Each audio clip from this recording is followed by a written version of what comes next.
ਬਚਾ ਸਕਦੇ ਹਾਂ ਅਸੀਂ।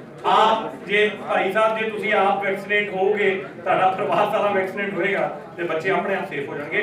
ਲੋੜ ਹੈ ਕਿ ਅਸੀਂ ਸਾਰੇ ਆਪ ਤੇ 100% ਵੈਕਸੀਨੇਟ ਹੋਈਏ। सर अपना स्कूल ਦੇ ਵਿੱਚ ਬੱਚੇ ਕਿਸ ਤਰ੍ਹਾਂ ਸੁਰੱਖਿਅਤ ਰਹਿਣਗੇ, ਇਸ ਤੇ ਵੀ ਬੜਾ ਸਵਾਲ ਚੁੱਕਿਆ ਜਾ ਰਿਹਾ ਹੈ ਕਿਉਂਕਿ ਸਰਕਾਰ ਦੁਆਰਾ ਸਕੂਲਾਂ ਦੁਆਰਾ ਮਾਪਿਆਂ ਕੋਲ ਖਾ ਲਿਆ ਗਿਆ ਕਿ ਤੁਸੀਂ ਇਸ ਚੀਜ਼ ਦੇ ਜ਼ਿੰਮੇਦਾਰ ਹੋ, ਲੇਕਿਨ ਸਕੂਲ ਦੇ ਵਿੱਚ ਬੱਚਿਆਂ ਨੂੰ ਕਿਸ ਤਰ੍ਹਾਂ ਸੁਰੱਖਿਅਤ। ਦੇਖੋ ਮੈਂ ਤੇ ਸਾਫ਼ ਇਸ ਤਰ੍ਹਾਂ ਕਿਸੇ ਦੀ ਕੋਈ ਗਾਰੰਟੀ ਕਿਸੇ ਨਾਲ ਦੇ ਨਹੀਂ ਸਕਦਾ। ਸਾਨੂੰ ਸੱਚਾਈ ਦਾ ਸਾਹਮਣਾ ਕਰਨਾ ਪਏਗਾ। ਇਹ ਸਾਡੇ ਸਾਰਿਆਂ ਦੇ ਸਾਹਮਣੇ ਆ ਇਹ ਚੀਜ਼, ਔਰ ਇਹਦੀ ਇੱਕੋ ਇੱਕ ਹੱਲ ਜਿਹੜਾ ਹੈਗਾ ਉਹ ਵੈਕਸੀਨੇਸ਼ਨ ਆ। तो वैक्सीनेशन कराओ और बिल्कुल ਇਹਦਾ डिफेंस सिस्टम सिर्फ ਜੇਕਰ ਬਾਕੀ ਆਪਾਂ ਜਿੰਨੀਆਂ ਮਰਜ਼ੀ ਗੱਲਾਂ ਕਰ ਲਈਏ, ਹਾਂ ਇਹ ਗੱਲ ਹੈ ਕਿ ਵੈਕਸੀਨੇਸ਼ਨ ਤੋਂ ਬਾਅਦ ਵੀ ਕਰੋਨਾ ਹੋ ਰਿਹਾ ਹੈ, ਪਰ ਉਹ ਜਾਨਲੇਵਾ ਨਹੀਂ ਹੋ ਰਿਹਾ, ਉਹਦੀ ਗਿਣਤੀ ਬਹੁਤ ਘੱਟ ਹੈ ਜਾਨਲੇਵਾ ਦੀ।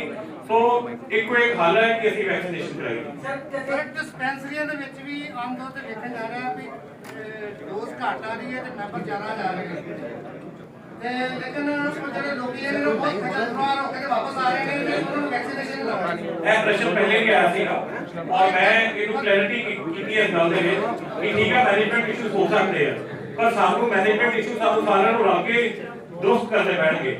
तो मैं कुछ अपने एरिया में मैं आप मैनेजमेंट देखा, मैं अपने वॉलंटियर्स भी लावांगा, टीम भी लावांगा ਜਿਹੜੇ सिविल सर्जन ਦੇ ਨਾਲ ਉਹਨਾਂ ਦੀ ਟੀਮ ਦੇ ਨਾਲ ਕੋਆਰਡੀਨੇਟ ਕਰਕੇ ਇਸ ਗੱਲ ਨੂੰ ਯਕੀਨੀ ਬਣਾਉਣ ਦੀ ਖੱਜਲ ਖੁਆਰੀ ਘਟੇ। ਮਤਲਬ ਤੁਸੀਂ ਆਪਣੇ ਹਲਕੇ ਦੇ ਵਿੱਚ ਜਿਹੜੇ ਮਤਲਬ ਅਰੇਂਜਮੈਂਟ ਕਰ ਰਹੇ ਹੋ ਖਾਲੀ ਕਰਾਂਗੇ।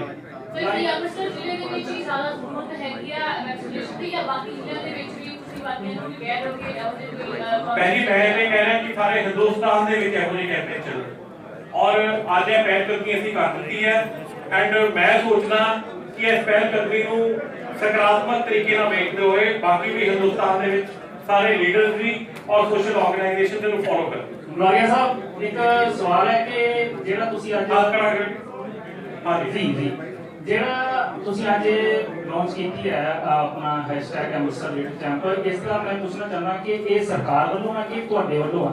ਦੂਜੀ ਗੱਲ, ਜੇ ਤੁਹਾਡੇ ਵੱਲੋਂ ਹੈ ਕਿ ਅਸੀਂ ਫਿਰ ਮੰਨੀਏ ਕਿ ਸਰਕਾਰ ਦਾ ਇਹ ਫੇਲੀਅਰ ਹੈ ਕਿ ਤੁਹਾਨੂੰ ਆਪਣੇ ਕੋਲੋਂ ਪੈਸੇ ਲਾ ਕੇ ਟੈਬਲੇਟ ਵੰਡਣ ਦੀ ਲੋੜ ਹੈ, ਕਿਉਂਕਿ ਜੇ ਅਸੀਂ ਮੰਨੀਏ ਸਰਕਾਰ ਫਿਰ ਫੋਕੇ ਦਾਅਵੇ ਕਰ ਰਹੀ ਹੈ।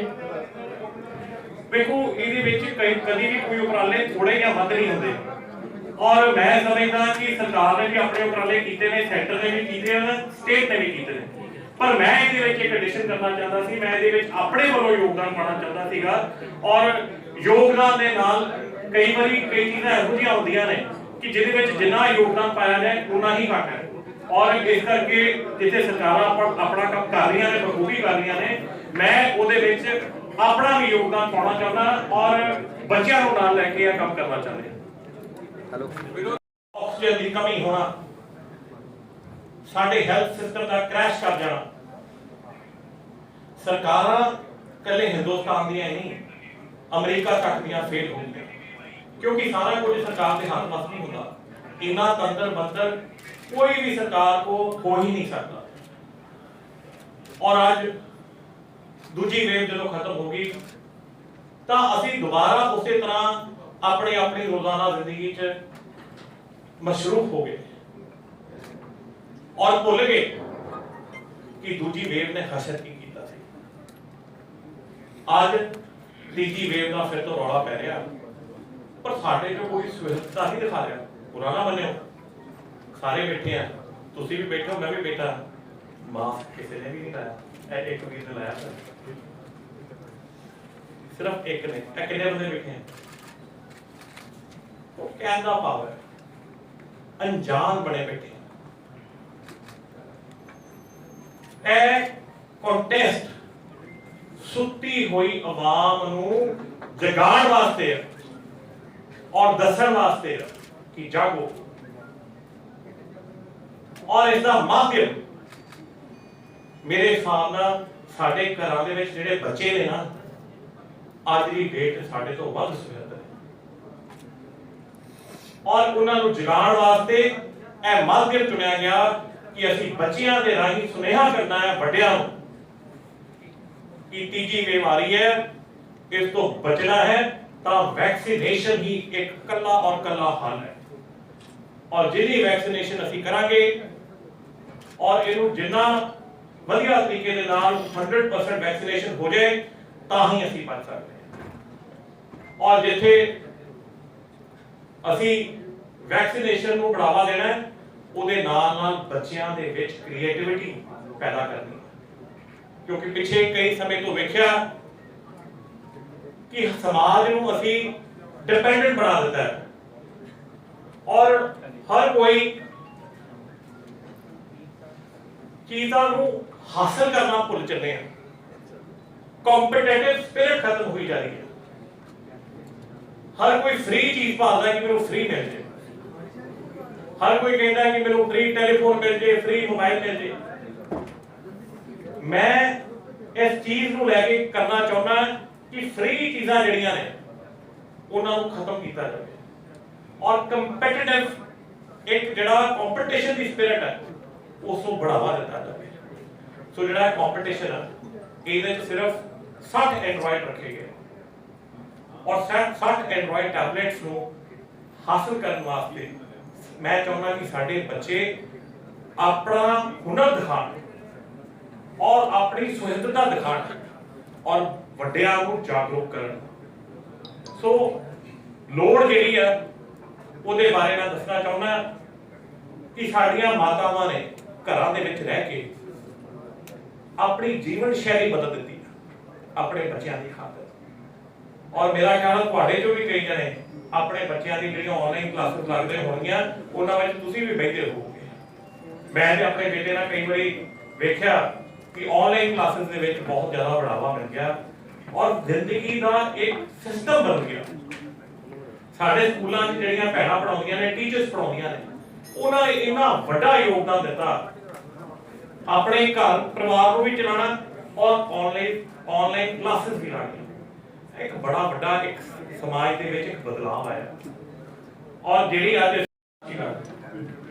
ਲਾਲ ਸਾਹਿਬ ਤੁਸੀਂ 7 ਤਰੀਕ ਦਾ ਜਿਹੜਾ ਸਮੇਂ ਦਿੱਤਾ ਸੀ, ਬੜੀ ਜਨਤਾ ਨੂੰ ਤੁਸੀਂ ਬੜੇ ਵੱਡੇ ਇੱਕ ਭੁਲੇਖੇ 'ਚ ਪੈ ਗਏ ਕਿ ਪਤਾ ਨਹੀਂ ਬੁਲਾਰੇ ਸਾਹਿਬ ਕਿਹੜੇ ਕੰਮ 'ਚ ਕੀ ਕਰ ਰਹੇ ਨੇ ਉਹਨਾਂ ਨੇ। ਪਰ ਸਾਥ ਹੀ ਜਿਹੜੇ ਰਾਜਨੀਤਿਕ ਜਿਹੜੇ ਤੁਹਾਡੇ ਵਿਰੋਧੀ ਪਾਰਟੀਆਂ 'ਚ ਵੀ ਉਹਨਾਂ 'ਚ ਵੀ ਬੜਾ ਵੱਡਾ ਇਹ ਜ਼ੋਰ ਸੀ ਕਿ ਪਤਾ ਨਹੀਂ ਬੁਲਾਰੇ ਸਾਹਿਬ ਕੀ ਕਰ ਰਹੇ ਨੇ। ਲੇਕਿਨ ਚਲੋ ਅੱਜ ਤੁਸੀਂ ਜਿਹੜਾ ਅੱਜ ਜੋ ਇੱਕ ਮੈਸੇਜ ਦਿੱਤਾ ਬੜਾ ਅੱਛਾ ਮੈਸੇਜ ਹੈ, ਕਿਉਂਕਿ ਤੀਸਰੀ ਲਹਿਰ ਤੁਸੀਂ ਗੱਲ ਕੀਤੀ ਹੈ ਉਹਦਾ ਸਾਨੂੰ ਵੀ ਪਤਾ ਲੱਗਾ ਕਿ ਬਹੁਤ ਤਗੜਾ ਇੱਕ ਜਿਹੜਾ ਅਨੁਸੰਧਾਨ ਮਾਰਨ ਵਾਲਾ ਕਿ ਉੱਥੇ ਬੱਚੇ ਜ਼ਿਆਦਾ ਅਫੈਕਟਡ ਹੋ ਰਹੇ ਨੇ। ਮੈਂ ਕੱਲ ਦੇਖ ਰਿਹਾ ਸੀ ਟੀਵੀ ਚੈਨਲ ਦੇ ਉੱਤੇ ਬੱਚਿਆਂ ਨੂੰ ਬੜੀ ਜਿਹੜੀ ਲਹਿਰ ਦੀ ਜਿਹੜਾ ਉਹਦੇ ਚ ਅਫੈਕਟਡ ਹੋਏ ਨੇ ਤੇ ਤੁਸੀਂ ਇਹਦੇ ਬਾਰੇ ਜੋ ਐਡਾ ਵੱਡਾ ਉਪਰਾਲਾ ਕੀਤਾ ਤੇ ਇਸ ਤਰ੍ਹਾਂ ਹੀ ਮੀਡੀਆ ਨੂੰ ਵੀ ਜਿਹੜਾ ਤੁਸੀਂ ਦੱਸੋ ਕਿ ਜਿਹੜਾ ਕਰੋਨਾ ਦਾ ਜਿਹੜਾ ਤੀਸਰੀ ਲਹਿਰ ਹੈ ਉਹਦੇ ਤੁਸੀਂ ਕੀ ਹੋਰ ਇਸ ਤੋਂ ਇਲਾਵਾ ਵੱਧ ਕਰਨਾ ਜੋ ਬੱਚਿਆਂ ਨੂੰ ਤੁਸੀਂ ਦੱਸਦਾ ਕਿ ਬੱਚੇ ਵੀ ਇਹਦਾ ਪ੍ਰਚਾਰ ਕਰਨ। ਦੇਖੋ ਜੋ ਸਰਕਾਰਾਂ ਨੇ ਪਹਿਲੇ ਕੀਤਾ, ਸਰਕਾਰਾਂ ਨੂੰ ਤੰਤਰ ਮੰਤਰ ਸੀਮਤ ਆ। ਮੈਂ ਪਹਿਲੇ ਵੀ ਆਖਿਆ ਤੁਸੀਂ ਯੂਰਪ 'ਚ ਵੇਖ ਲਓ, ਅਮਰੀਕਾ 'ਚ ਵੇਖ ਲਓ, ਕਿਸੇ ਵੀ ਡਿਵੈਲਪ ਕੰਟਰੀ ਨੂੰ ਵੇਖ ਲਓ, ਇਟਲੀ ਦਾ ਕਿੰਨਾ ਬੁਰਾ ਹੋਇਆ ਸੀਗਾ। तो ਇਹਦੇ ਵਿੱਚ ਸਾਨੂੰ ਸਾਰਿਆਂ ਨੂੰ ਆਪ ਜਾਗਰੂਕ ਹੋਣਾ ਪੈਣਾ। ਸਰਕਾਰ ਦੇ ਵੱਲੋਂ ਕੋਈ ਕਮੀ ਨਹੀਂ ਹੈ ਵੈਕਸੀਨੇਸ਼ਨ ਦੀ। ਮੈਂ ਕੱਲ ਹੀ ਸਿਵਲ ਸਰਜਨ ਦੇ ਨਾਲ ਡਿਸਕਸ ਕੀਤਾ ਸੀਗਾ ਤੇ ਸਿਵਲ ਸਰਜਨ ਸਾਹਿਬ ਨੇ ਮੈਨੂੰ ਵਿਸ਼ਵਾਸ ਦਿਵਾਇਆ ਕਿ ਜਿੰਨੇ ਮਰਜ਼ੀ ਤੁਸੀਂ ਵੈਕਸੀਨੇਸ਼ਨ ਦੇ ਲਈ ਲੋਕਾਂ ਨੂੰ ਪ੍ਰੇਰਿਤ ਕਰੋ। ਜਿਹੜੇ ਲੋਕ ਤੁਹਾਡੇ ਕੋਲ ਆਉਣਗੇ ਸਾਡੇ ਕੋਲ ਵੈਕਸੀਨੇਸ਼ਨ ਦੀ ਪੂਰੀ ਤਿਆਰੀ ਹੈ। ਸੋ ਇਸ ਕਰਕੇ ਵੈਕਸੀਨੇਸ਼ਨ ਦੀ ਹੁਣ ਕੋਈ ਕਮੀ ਨਹੀਂ ਹੈਗੀ। ਔਰ ਇਸ ਕੈਂਪੇਨ ਤੋਂ ਬਾਅਦ ਮੈਂ ਨਾਲੇ ਹੀ ਵੈਕਸੀਨੇਸ਼ਨ ਦਾ ਵੀ ਜਿਹੜੀ ਡਰਾਈਵ ਆ, ਕਿਉਂਕਿ ਫਾਈਨਲ ਤਾਂ ਹੀ ਸਾਡਾ ਮਕਸਦ ਹੱਲ ਹੁੰਦਾ ਹੈ ਜੇ ਅਸੀਂ ਅੰਮ੍ਰਿਤਸਰ ਸ਼ਹਿਰ ਨੂੰ ਸੰਪੂਰਨ ਤੌਰ ਤੇ ਵੈਕਸੀਨੇਟ ਕਰਾ ਚੁੱਕੀ ਹੈ। ਮੈਂ ਇੱਕ ਮਿੰਟ ਦੱਸਣਾ ਚਾਹੁੰਦਾ, ਜੋ ਕੱਲ ਦੇ ਆંકੜੇ ਸੀ ਉਹਦੇ ਹਿਸਾਬ ਨਾਲ ਸਿਵਲ ਸਰਜਨ ਸਾਹਿਬ ਨੇ ਮੈਨੂੰ ਦੱਸਿਆ ਸੀ ਕਿ ਲਗਭਗ 50% ਪੋਪੂਲੇਸ਼ਨ ਜਿਹੜੀ ਆ ਉਹ ਵੈਕਸੀਨੇਸ਼ਨ ਕਰਾ ਚੁੱਕੀ ਹੈ ਔਰ ਜਿਹੜੀ 50 ਰਹਿ ਗਈ ਹੈ ਉਹਨੂੰ ਹਰਾਉਣਾ ਪੈਣਾ। ਇਹ ਨਹੀਂ ਹੈ ਕਿ ਵੈਕਸੀਨੇਸ਼ਨ ਦੀ ਕਮੀ ਹੈ, ਕਮੀ ਹੈਗੀ ਆ ਸੋਚ ਦੀ। ਔਰ ਇਸੇ ਕਰਕੇ ਬੱਚਿਆਂ ਨੂੰ ਇਹ ਬੇਨਤੀ ਕੀਤੀ ਜਾ ਰਹੀ ਹੈ ਪ੍ਰੋਟੈਸਟ ਨਹੀਂ ਕਿ ਬੱਚੇ ਜਗਾਣ, ਕਿਉਂਕਿ ਜਿਵੇਂ ਤੁਸੀਂ ਪ੍ਰਭਾਤ ਜੀ ਦੱਸਿਆ ਕਿ ਤੀਜੀ ਵੇਵ 'ਚ ਬੱਚਿਆਂ ਨੂੰ ਜ਼ਿਆਦਾ ਖਤਰਾ। ਸੋ ਬੱਚੇ ਆਪਣੇ ਮਾਪੇ ਨੂੰ ਕਹਿਣ ਕਿ ਸਾਡੀ ਖਾਤਰ ਜਿਹੜੀ ਆ ਮਾਮਾ ਪਾਪਾ ਵੈਕਸੀਨੇਸ਼ਨ ਕਰਾਓ। ਸੋ ਇਸ ਕਰਕੇ ਇਹ ਜਿਹੜੀ ਸਾਰੀ ਮੁਹਿੰਮ ਆ ਇਹ ਉਹਦੇ ਉੱਤੇ ਫੋਕਸ ਕਰਕੇ ਕੀਤਾ। ਸਰ ਕਿਤੇ ਨਾ ਕਿਤੇ ਜੀ ਜਿਹੜੇ ਮੈਸੇजेस ਨੇ ਫਰਸਟ ਡੋਜ਼ ਦੇ ਉਹ ਲੋਕਾਂ ਨੂੰ ਪਹੁੰਚ ਨਹੀਂ ਰਹੇ, ਜਿਹਦੇ ਕਰਕੇ ਸੈਕੰਡ ਡੋਜ਼ ਜਿਹੜੀ ਲਗਵਾਉਣ ਵਿੱਚ ਬਹੁਤ ਪ੍ਰੋਬਲਮ ਆ ਰਹੀ ਹੈ। ਕੱਲ ਵੀ ਜਿਹੜੇ ਦਰਵਾਜ਼ੇ ਤੋੜ ਦਿੱਤੇ ਗਏ ਸਿਵਲ ਹਸਪੀਟਲ ਦੇ, ਕਮੀ ਨਹੀਂ ਹੈ ਲੋਕਾਂ ਦੇ ਉਤਸ਼ਾਹ 'ਚ, ਕਮੀ ਨਹੀਂ ਹੈ, ਸ਼ਾਇਦ ਪਹਿਲੇ ਹੈਗੀ ਸੀ, ਹੁਣ ਨਹੀਂ ਹੈ ਸ਼ਾਇਦ, ਲੇਕਿਨ ਸੈਕੰਡ ਡੋਜ਼ ਜਿਹੜੀ ਆ ਲੋਕਾਂ ਨੂੰ ਲੱਗ ਨਹੀਂ ਰਹੀ। ਠੀਕ ਹੈ ਜੀ, ਉਹਦੇ ਵਾਸਤੇ ਮਤਲਬ ਕੋਈ ਮੈਨੇਜਮੈਂਟ ਨਹੀਂ ਹੋ ਰਿਹਾ ਸਰਕਾਰ ਕੋਲੋਂ। ਜਦੋਂ ਜਾਂ ਤੇ ਡੋਜ਼ ਜ਼ਿਆਦਾ ਆ ਜਾਂਦੀ ਹੈ, ਠੀਕ ਹੈ ਜੀ, ਜਾਂ ਫਸਟ ਡੋਜ਼ ਲੱਗ ਜਾਂਦੀ, ਸੈਕੰਡ ਡੋਜ਼ ਵਾਲੇ ਰਹਿ ਜਾਂਦੇ, ਕਈਆਂ ਨੇ ਬਾਹਰ ਜਾਣਾ, ਉਹਨਾਂ ਨੂੰ ਇੰਨੀ ਪਰੇਸ਼ਾਨੀ ਆ ਰਹੀ ਹੈ, ਕਿਸੇ ਨੂੰ ਮੈਸੇਜ ਨਹੀਂ ਆ ਰਹੇ। ਇਹ ਬੜਾ ਮਿਸਮੈਨੇਜ ਹੋਇਆ ਹੈ। ਕਿਸੇ ਵੇਲੇ ਡੋਜ਼ ਜ਼ਿਆਦਾ ਆ ਜਾਂਦੀ ਹੈ ਤੇ ਜ਼ਿਆਦਾ ਲੋਕ ਆ ਜਾਂਦੇ ਆ, ਕਿਸੇ ਵੇਲੇ ਬਿਲਕੁਲ ਨਹੀਂ ਆਉਂਦੀ, ਜ਼ਿਆਦਾ ਲੋਕ ਰਸ਼ ਪੈ ਜਾਂਦਾ ਉਹਦੇ ਨਾਲ। ਇਹਨੂੰ ਮੈਨੇਜਮੈਂਟ, ਠੀਕ ਆ, ਮੈਨੇਜਮੈਂਟ ਦੀ ਥੋੜੀ ਪ੍ਰੋਬਲਮ ਆ ਸਕਦੀ ਆ ਔਰ ਆ ਵੀ ਰਹੀ ਹੋਣੀ ਆ ਜਦੋਂ ਇੰਨੇ ਵੱਡੇ ਲੈਵਲ ਉੱਤੇ ਤੁਸੀਂ ਸਾਰਾ ਕੁਝ ਕਰ ਰਹੇ, ਪਰ ਮੈਂ ਸਮਝਦਾ ਕਿ ਮੈਨੇਜਮੈਂਟ ਅਪਰੂਵ ਕੀਤੀ ਜਾ ਸਕਦੀ ਹੈ। ਸਰ ਛੋਟਾ ਜਿਹਾ ਸਵਾਲ, ਜਿਹੜੀ ਵੈਕਸੀਨ ਸਰ ਅੱਜ ਲੋਕ ਜਾਗਰੂਕ ਹੋਏ ਨੇ, ਲੇਕਿਨ ਥੋੜੀ ਜ਼ਿਲ੍ਹਾ ਪ੍ਰਸ਼ਾਸਨ ਨੂੰ ਮੈਂ ਚਾਹੁੰਦਾ ਕਿ ਤੁਸੀਂ ਸਰਕਾਰ ਦੇ ਵਿੱਚੋਂ ਤੁਸੀਂ ਕਰ ਸਕਦੇ ਹੋ ਇਹ ਚੀਜ਼। ਅਗਰ ਸਰਕਾਰ ਦੇ ਵਿੱਚ ਰਹਿ ਕੇ ਤੁਸੀਂ ਗਲੀ ਮੁਹੱਲਿਆਂ ਜਿਸ ਤਰ੍ਹਾਂ NGO ਕੋਈ ਉਹਨਾਂ ਨੂੰ ਕੈਂਪ ਦੇ ਤੌਰ ਤੇ, ਲੋਕ ਕਹਿੰਦੇ ਸੀ ਇੰਜੈਕਸ਼ਨ ਲਵਾਉਣੇ, ਵੈਕਸੀਨ ਕਰਾਉਣੀ ਹੈ, ਲੇਕਿਨ ਉਹਨਾਂ ਨੂੰ ਸਰ ਕਿਸੇ ਜਗ੍ਹਾ ਤੇ ਪ੍ਰੋਪਰ ਜਗ੍ਹਾ ਤੇ, ਕਿਤੇ ਮੰਨ ਲਓ ਤੁਸੀਂ ਜੇ ਜਿਸ ਤਰ੍ਹਾਂ ਸਰਕਾਰ ਨੇ ਤੁਹਾਡੇ ਏਰੀਏ 'ਚ ਕੋਈ ਸਰਕਾਰੀ ਡਿਸਪੈਂਸਰੀ ਹੈ ਜਾਂ ਇਹ ਜਿਹੇ ਕਿਸੇ ਦੀ ਲੋਕ ਜਾਂਦੇ ਨੇ, ਉਹਨਾਂ ਨੂੰ ਟਾਈਮ ਬੜਾ ਲੱਗਦਾ। ਇਸ ਤਰ੍ਹਾਂ ਅਗਰ ਜੇ ਤੁਸੀਂ ਚਾਹੋ ਤੁਸੀਂ ਸਰਕਾਰ ਦੇ ਵਿੱਚੋਂ ਜਿਸ ਤਰ੍ਹਾਂ ਵਾਰਡ ਵਾਈਜ਼ ਜਾਂ ਤੁਹਾਡੇ ਹਲਕਾ ਜਿਸ ਤਰ੍ਹਾਂ ਟੱਕਰੀ ਹਲਕਾ ਚ ਵਾਰਡ ਵਾਈਜ਼ ਲੋਕਾਂ ਨੂੰ ਉਹਦੀ ਸੁਵਿਧਾ ਦਿੱਤੀ ਹੈ ਤੇ ਬੜਾ ਵਧੀਆ ਤੇ ਤੁਹਾਡਾ ਉਪਰਾਲਾ ਹੋਏਗਾ। ਕਮਲ ਜੀ, ਕੱਲ੍ਹ ਹੀ ਮੈਂ ਤੁਹਾਨੂੰ ਜਿਵੇਂ ਦੱਸਿਆ ਸਾਰਿਆਂ ਨੂੰ ਕਿ ਕੱਲ੍ਹ ਦੀ ਡਿਸਕਸ਼ਨ ਹੋਈ ਸੀਗੀ ਔਰ ਅਸੀਂ ਇਹਦਾ ਪ੍ਰੋਪਰ ਪਲਾਨ ਲੈ ਕੇ ਆਵਾਂਗੇ ਔਰ ਤੁਸੀਂ ਵੇਖੋਗੇ ਕਿ ਕੱਲਾ ਹਵਾ ਇਹ ਨਹੀਂ ਹੋਊਗਾ, ਪ੍ਰੋਪਰ ਪਲਾਨ ਇੰਪਲੀਮੈਂਟ ਹੋਊਗਾ। ਇੱਕ ਬੰਦੇ ਜਦੋਂ ਜਾਗਰੂਕਤਾ ਦੇ ਬਾਰੇ ਪੂਰਾ ਪਲਾਨ ਕੀਤਾ ਜਾਏਗਾ, ਉਹਦੇ ਵੈਕਸੀਨੇਸ਼ਨ ਪ੍ਰੈਕਟੀਕਲ ਤੌਰ ਉੱਤੇ ਲਗਵਾਈ ਜਾਏ, ਉਹ ਸਹੀ ਤਰੀਕੇ ਨਾਲ ਲਗਵਾਈ ਜਾਏ, ਉਹਦਾ ਵੀ ਪੂਰਾ ਪਲਾਨ ਪਲੇਸ। ਸਰ ਕਿਤੇ ਨਾ ਕਿਤੇ ਲੋਕ ਅਵੇਅਰ ਵੀ ਨਹੀਂ ਹੈ, ਉਹ ਡਰਦੇ ਵੀ ਹੈ ਵੈਕਸੀਨੇਸ਼ਨ ਲਵਾਉਣ ਤੋਂ। ਅਵੇਅਰਨੈਸ ਵਾਸਤੇ ਵੀ ਕੁਝ ਨਾ ਕੁਝ ਤੁਹਾਨੂੰ ਉਪਰਾਲਾ ਕਰਨਾ ਚਾਹੀਦਾ। ਮੈਂ ਕਿਹਾ ਵੀਰ ਜੀ ਤਦੇ ਦੇ ਬੱਚਿਆਂ ਨੂੰ ਇਹ ਜ਼ਿੰਮੇਵਾਰੀ ਦਿੱਤੀ ਆ ਕਿ ਬੱਚੇ ਜਗਾਉਣ ਆਪਣੇ ਮਾਪੇ ਨੂੰ।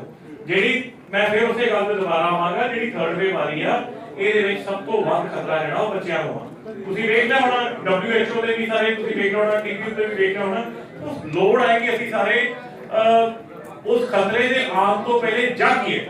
ਔਰ ਜਿਹੜੀ ਇਹ ਕੈਂਪੇਨ ਸ਼ੁਰੂ ਕੀਤੀ ਗਈ ਸੀ ਅਸੀਂ ਜਗਾਉਣ ਵਾਸਤੇ ਸ਼ੁਰੂ ਕੀਤੀ ਸੀ, ਤਾਂ ਹੀ ਉਹਦਾ ਹੱਲਾ ਗੁੱਲਾ ਇੰਨਾ ਜ਼ਿਆਦਾ ਹੋਇਆ, ਪਰ ਉਹ ਇਹਨਾਂ ਕੇ ਜ਼ਿਆਦਾ ਜਾ ਕੇ ਕਿ ਵਿਰੋਧੀ ਨੂੰ ਪੁੱਠਾ ਸਿੱਧਾ ਵੀ ਲੈਣ ਲੱਗ ਪਏ। ਕਿਤੇ ਨਾ ਕਿਤੇ ਭ੍ਰਮ ਵੀ ਪਾਏ ਜਾ ਰਹੇ ਨੇ ਵੈਕਸੀਨੇਸ਼ਨ ਲੈ ਕੇ ਵੀ ਸੇਫ ਨਹੀਂ ਹੈ। ਮੈਂ ਵੀਰ ਜੀ ਤਾਂ ਹੀ ਮੈਂ ਕਹਿ ਰਿਹਾ ਨਾ ਕਿ ਬੱਚੇ ਜਾਗਰੂਕ ਕਰਨ, ਇਹ ਭ੍ਰਮ ਬੱਚਿਆਂ ਨੇ ਦੂਰ ਕਰਨਾ।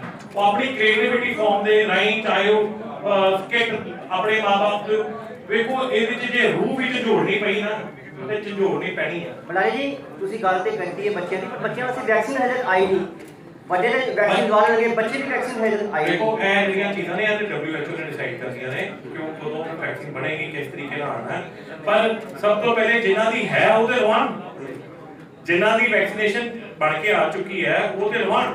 ਸੋ ਇਹ ਜਿਹੜੀ ਤੁਸੀਂ ਗੱਲ ਕਰ ਰਹੇ ਹੋ ਕਿ ਬੱਚਿਆਂ ਦੀ ਵੈਕਸੀਨੇਸ਼ਨ ਨਹੀਂ ਆਈ, ਇਹ ਡਿਪੈਂਡ ਕਰਦਾ ਬੜੀ ਜਿਹੜੀ ਸਾਇੰਸ ਫੈਟਰਨਿਟੀ ਹੈ ਜਿਨ੍ਹਾਂ ਨੇ ਤਿਆਰ ਕਰਨਾ ਹੈ ਉਹਨਾਂ ਤੇ ਡਿਪੈਂਡ ਕਰਦਾ ਕਦੋਂ ਤੱਕ ਹੁੰਦਾ, ਕਿ ਕਦੋਂ ਤੱਕ ਸੇਫ ਮੰਨਿਆ ਜਾਏਗਾ, ਕਿਉਂਕਿ ਏਜ ਦੇ ਵਿੱਚ ਵੀ, ਘੱਟ ਏਜ ਦੇ ਵਿੱਚ ਹਜੇ ਵੀ ਕੋਈ ਖਦਸ਼ੇ ਮੈਂ ਸੁਣਿਆ ਸੀ ਕਿ ਹੈਗੇ।